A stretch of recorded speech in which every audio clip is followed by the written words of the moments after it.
Tem assunto sério pra gente tratar aqui, viu? Estamos falando de música sertaneja e tudo mais.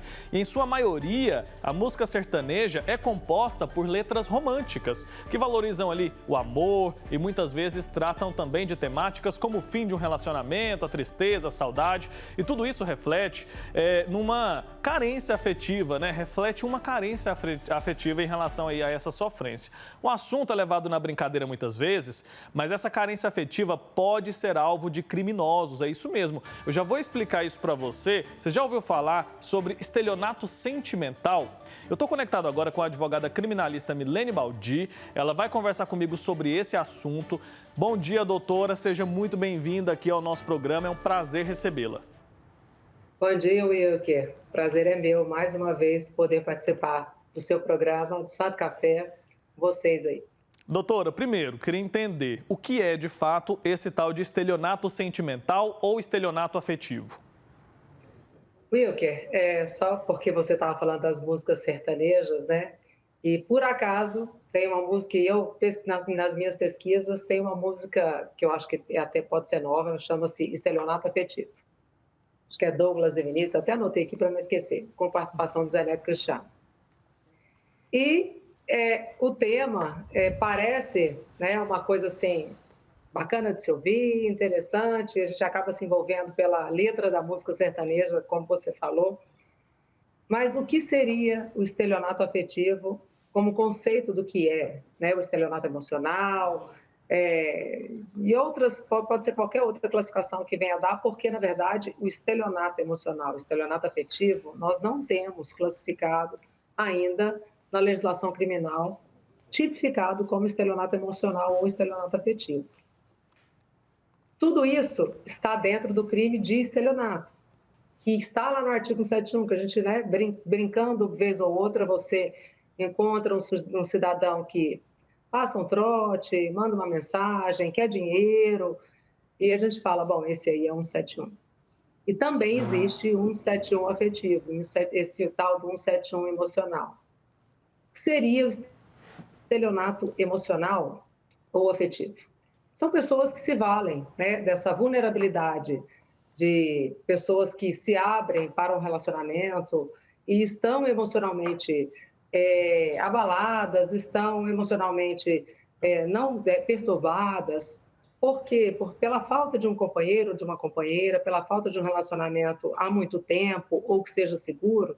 O que essa pessoa ela está? Ela está vulnerável né, abrir ao seu leque de opções para de situações que possam lhe causar muitos transtornos. Transtornos não só emocionais, né, Wilker, mas transtornos financeiros, que é onde recai, né, a possibilidade de aplicação, nesse caso, do artigo 171. Certo, doutora. Agora, como que esses golpistas agem na maioria das vezes? Estamos falando aqui, então, de um tipo de estelionato que é causado a partir de uma relação que é pré-estabelecida de confiança, né? Isso. Bom, primeiro a gente precisa até, você falou um termo de confiança, é importante que a gente entenda, porque muita gente não sabe, né? Onde é que se configura o estelionato? Qual a diferença do estelionato e do furto? Porque a gente também tem dentro do crime de furto o furto com abuso de confiança. E o estelionato baseado na relação de confiança, que é o que você trouxe agora. Furto é uma subtração, sorrateira, a pessoa não participa, a pessoa não tem consciência, a pessoa não, né, ela não está na condição de entregar a coisa, como é o caso do estelionato. O estelionato é uma situação, Will, que muitos de nós, né, no nosso meio, a gente pode vivenciar. Por quê? Porque o estelionatário é um sujeito que ele está preparado para te envolver. E isso demanda tempo, ele deposita em você tempo, dinheiro, faz com que você confie nele só depois né, de que o sujeito entende que ele já entrou numa relação que você está sim confiando, você entrou na onda dele, e aí você está totalmente vulnerável, ele vai lá e se aproveita dessa relação de confiança que ele estabeleceu, né, com a vítima e faz dezenas né, de transferências de patrimônio, faz com que a vítima pague contas, faz com que a vítima coloque imóveis no nome dele. Por quê? porque ele diz que ele precisa de dinheiro, ele diz que ele está passando por dificuldade, ele diz que ele precisa de fazer uma cirurgia, ele diz que ele precisa de um dinheiro para o médico, que ele está sofrendo de uma doença séria. Não são muitas as situações em que as vítimas são induzidas ao erro, né, induzidas a essa fraude, por causa dessa relação de sentimento que foi criada aí pelo próprio estelionatário, deixando ela acreditar que havia, sim, um amor a ser entregue, um namoro a acontecer. Tá, e quando a gente deve começar a desconfiar, hein, doutora? Porque isso não começa assim de forma tão agressiva, né? Deve começar de uma maneira um pouco mais sutil. O que deve acender um alerta, então? Então, muitas pessoas me perguntam qual é o perfil do estelionatário.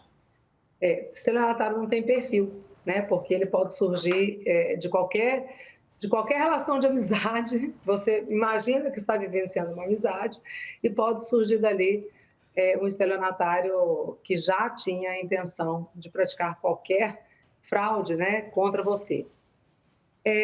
Na verdade, essa relação ela é tão difícil, Wilker, você entender, mas a pessoa tem que entender, né, e abrir os olhos a partir do momento em que não é mais uma doação natural que eu estou fazendo para você, que não é mais, né, uma relação onde eu vou te dar um presente porque eu sinto vontade ou estou, né, com vontade de entregar algo para você, como uma doação natural. Todo mundo pode fazer isso. Se eu tenho condição financeira, eu tenho, né, total confiança de que aquilo é um presente.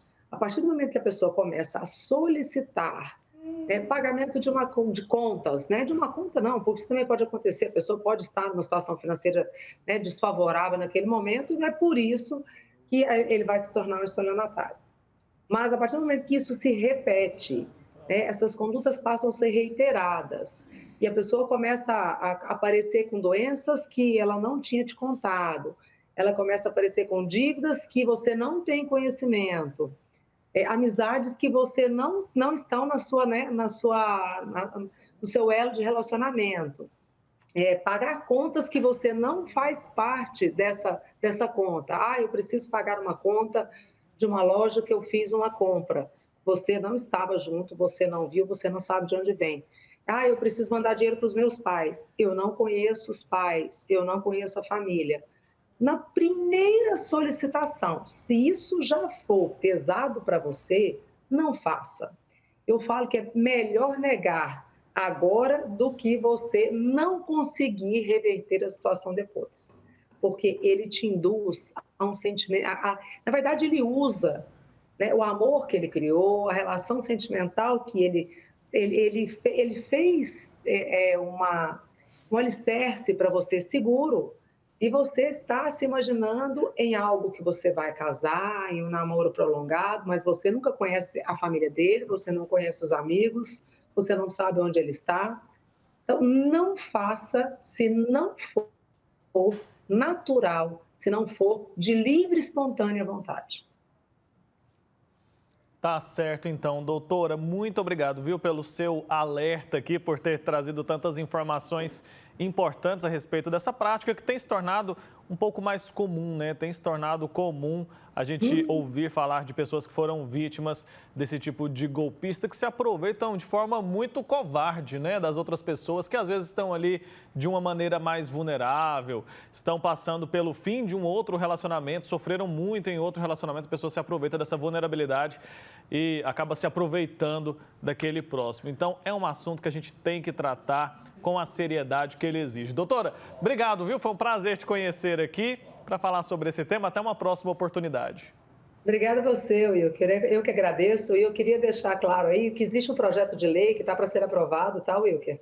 Para alterar o artigo 171, inclusive para fazer a inclusão dessa nova modalidade aí de estelionato sentimental e estelionato afetivo, justamente para, né, com as palavras que você vem encerrando, e fazer as pessoas entenderem que assim, é muito sério, né? Nós temos filmes como se fosse uma coisa natural, mas acaba deixando pessoas aí sem nada, porque a pessoa ela se envolve de tal forma que ela perde tudo, ela perde, né, a pessoa faz com que você entre numa relação de confiança tão grande, você acaba perdendo o carro, perdendo casa, perdendo a família, porque ele vai tentar te cercear para que as pessoas não descubram. Eu que te agradeço, Wilker, mais uma vez uma oportunidade e que as pessoas, né, fiquem alertas ou pelo menos peçam ajuda aos amigos, aos familiares, para poder ajudar a entender em que relação a pessoa está entrando. Exatamente, doutora. Obrigado, viu? Tchau, tchau.